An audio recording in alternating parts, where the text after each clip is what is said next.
Holly Knight on the secret sauce to her songwriting. I'm John Beaudin from Rock History Music.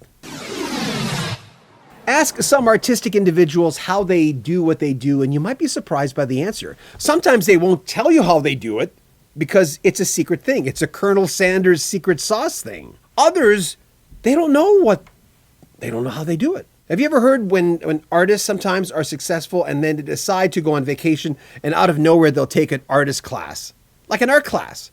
And then they'll go, all of a sudden my art's harder now that I know what I'm doing. I'd rather do it unconsciously, like Holly Knight. It was totally unconscious. Totally.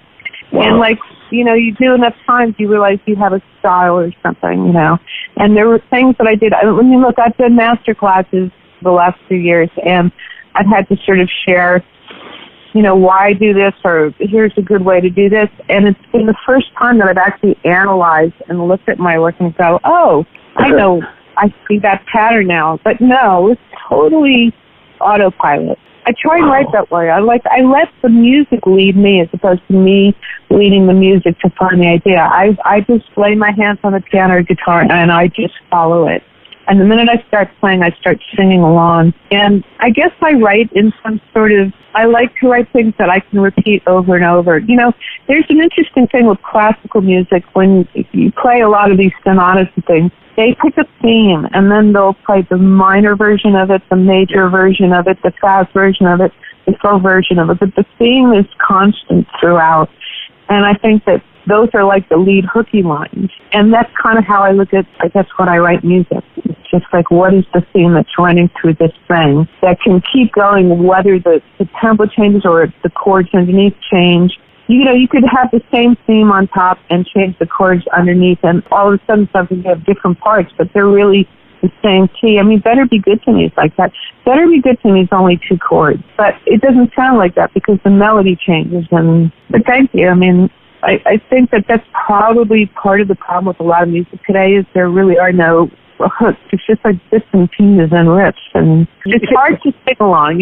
You have to sing differently. It's not like, how the end of Hey Jude is, and it's na, na, na, na. Yeah. And everybody can sing along to that, It's palatable to really be writing from an honest place.